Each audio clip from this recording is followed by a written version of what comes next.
Assalamualaikum warahmatullahi wabarakatuh. Bagaimana kabarnya hari ini anak-anak? Sehat semuanya? Alhamdulillah pada kesempatan hari ini kita bisa bertemu dan melakukan KBM daring, di mana pada hari ini saya akan menyampaikan mata pelajaran PPKN bab pertama, yaitu yang berjudul Sejarah dan Semangat Pendiri Negara dalam merumuskan dan menetapkan Pancasila sebagai dasar negara. Sebelum melanjutkan materi itu, kalian semua sudah siap belum? Yaitu dalam LKS-nya.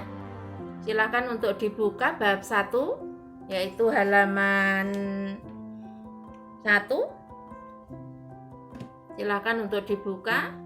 Subpokok bahasan pertama yang dibuka, coba diperhatikan.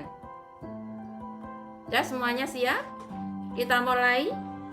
Perumusan Pancasila, yaitu sebagai dasar negara Republik Indonesia, itu merupakan perjuangan bangsa Indonesia, di mana bangsa Indonesia pada saat itu masih dalam naungan pendudukan Jepang, di mana pendudukan Jepang atau Jepang datang ke Indonesia itu awal pertama memiliki etikat baik, sehingga bangsa Indonesia mau menerima Jepang tersebut.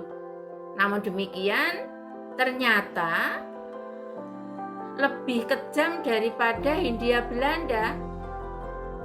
Jadi bangsa Jepang itu intinya datang punya etikat baik, namun demikian mereka itu sebenarnya memiliki sifat yang sangat licik. Kenapa? Karena dia datang ke Indonesia itu hanya ingin untuk merayu bangsa Indonesia, sehingga bangsa Indonesia mau membantu mereka di dalam melawan sekutu. Yang mana perlu kita ketahui, rayuan pertama yang dilakukan oleh Jepang terhadap orang Indonesia, mereka mengiming-imingi yaitu janji Koiso, di mana janji Koiso itu memiliki siasat mereka akan memberikan hadiah kemerdekaan terhadap bangsa Indonesia. Yang kedua, jadi rayuan pertama itu janji Koiso, rayuan kedua membentuk suatu lembaga yang senantiasa peduli akan kemerdekaan negara Indonesia dengan nama BPUPKI. Kepanjangan dari Badan Penyelidik Usaha-Usaha Persiapan Kemerdekaan Indonesia, atau oleh Jepang terkenal dengan nama Dokuritsu Shunbi Kosakai.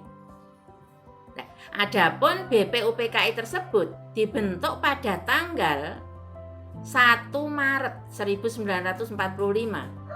Namun demikian dilantik pada tanggal 29 April 1945. Seiring dengan hari ulang tahun Kaisar Jepang, yaitu yang bernama Kaisar Hirohito.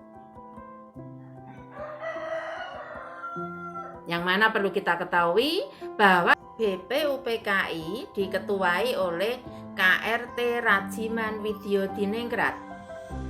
Sedangkan ada 2 orang wakil, yaitu yang bernama RP Suroso dan Ichibangase Yoshio.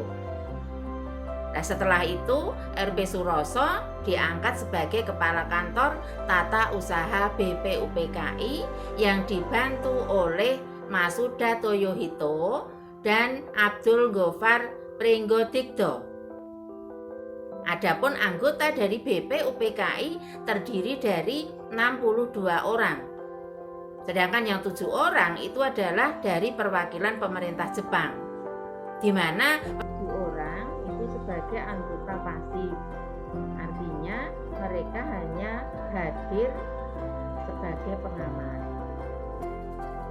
Adapun untuk BPUPKI itu disepakati melakukan sidang secara resmi sebanyak 2 kali.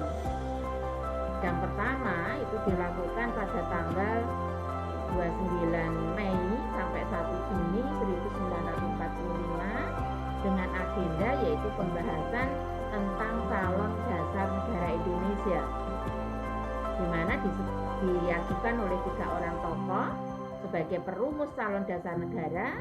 Satu yaitu Muhammad Yamin, yang kedua adalah Mr. Supomo, yang ketiga adalah Insinyur Soekarno, di mana mereka pada saat itu mengajukan masing-masing usulan dan mendapatkan 5 sila dari masing-masing usulan tokoh tersebut. Nah, pada saat diusulkan oleh Muhammad Yamin, yaitu pada tanggal 29 Mei 1945, sedangkan untuk usulan dari Mr. Supomo pada tanggal 31 Mei 1945, sedangkan untuk Insinyur Soekarno usulannya diajukan pada sidang BPUPKI pada tanggal 1 Juni. Sekalian Insinyur Soekarno menyepakati nantinya calon dasar negara tersebut akan diberi nama Pancasila, di mana Pancasila diperas lagi menjadi Trisila.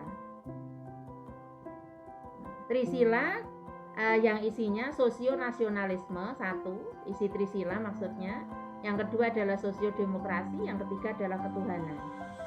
Diperas lagi oleh Insinyur Soekarno menjadi Ekasila, artinya nopo? Gotong royong, di mana gotong royong memiliki tujuan yaitu kerjasama, di mana untuk membentuk suatu negara itu perlu kerjasama, dan mereka memiliki sebuah prinsip satu untuk semua, semua untuk satu, semua untuk semua.